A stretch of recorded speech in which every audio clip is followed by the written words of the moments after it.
el primer que ens hem de plantejar a l'hora de cooperar és la motivació, és el que hem parlat abans. Per a què volem cooperar? Quina és la motivació? Podríem dir d'una altra manera, quin és el repte que vull assolir? Si aquest està clar, tot el més fluirà de forma molt fàcil. I l'ordre adequat és primer qüestionar-nos aquest per a què. Després, el punt número 2 serà amb qui. Amb qui vol dir quins són els meus companys de viatge, quins són els partners adequats que es diuen, quins són els col·laboradors ideals que em poden acompanyar per aconseguir aquest repte. El pas número 3 serà definir quin és el disseny o el pla de cooperació, quina és l'estratègia de col·laboració conjunta amb aquests partners. I aquí aconsellem fer un pla de cooperació.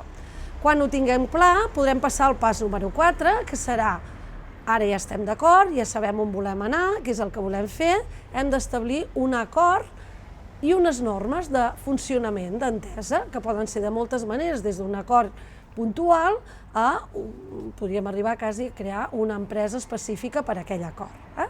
I finalment, el punt número 5 seria obligar-nos a definir quins resultats volem assolir i mesurar, tant si són positius com si són negatius. Per tant, anem a repassar, són 5 fases. Primer seria el que és el per a què, el propòsit. El segon seria buscar els partners ideals, els col·laboradors. El tercer seria el pla. El quart, l'acord. I el cinquè, el resultat. I per què us expliquem aquest procés? Doncs perquè en temes de cooperació, la majoria d'empreses ho fan amb sentit comú, que és el millor dels sentits, però no s'estudia massa com cooperar i col·laborar amb altres empreses. I fa uns anys, jo mateixa, amb altres consultors, vam fer una prova pilot en col·laboració amb Acció i el que vam fer va ser analitzar quins eren els elements i les causes per cooperar de forma més eficient.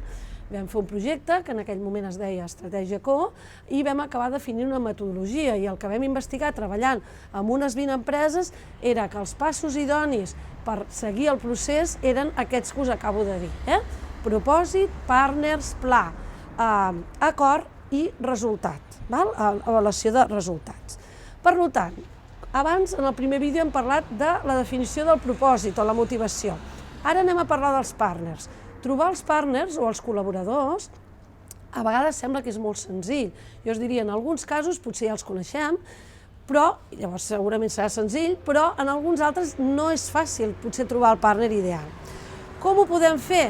Doncs jo us diria, moltes vegades, el primer punt és com tota la vida, sent-ne conscient que necessito aquell partner i que necessito un partner amb unes característiques concretes. Per tant, si jo necessito, no sé, jo fabrico un producte, produeixo un producte alimentari i necessito un restaurador, doncs potser necessitaré, com el doni a conèixer, un restaurador que cregui en aquests productes alimentaris de proximitat, de quilòmetre zero. Per tant, he de definir molt clar què necessito per tal de donar veus i buscar-ho.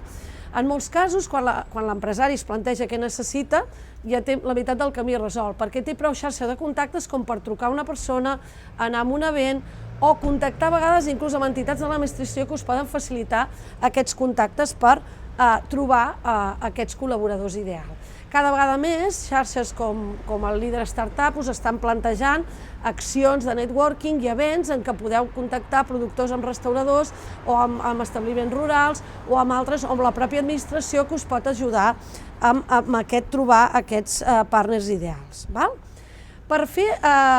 Per identificar aquests partners, jo us recomanaria, i això ho tindreu als apunts, d'elaborar un mapa d'agents. Un mapa d'agents és una tècnica de creativitat que el que es fa és identificar aquests possibles partners que ens poden ajudar en el nostre model de negoci. Bàsicament, el que us vull transmetre és que en el nostre model de negoci serà competitiu en tant en quant ens rodegem de les persones i de les empreses adequades. És a dir, la competitivitat avui dia es parla que ja no són competitives les empreses, són competitius els ecosistemes. Per tant, si nosaltres definim una estructura central petita, que és la nostra, i col·laborem amb d'altres, i entre tots podem oferir una proposta de valor molt més gran, serem competitives perquè hem sigut capaços d'elaborar tot aquest ecosistema al nostre voltant de la nostra empresa. Molt bé, una vegada hem trobat els partners, anem a passar al pla. Com tot en aquesta vida, si ho planifiquem i ho definim, ho farem d'una forma més ordenada i més efectiva i ens adonarem abans de que passin dels errors que podem cometre. Per tant, us animem a que definiu un pla de cooperació. En el propi text us adjuntarem tots els passos per fer un pla de cooperació.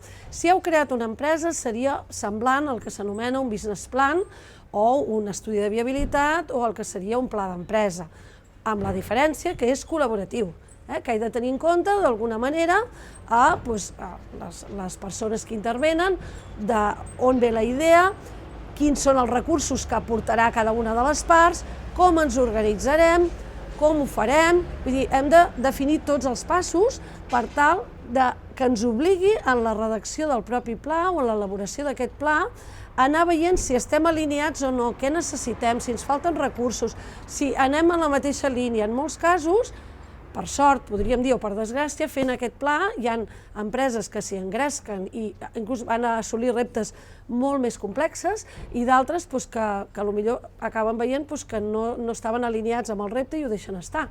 És molt positiu deixar-ho estar en aquesta etapa que encara no ens hem compromès econòmicament ni amb el mercat.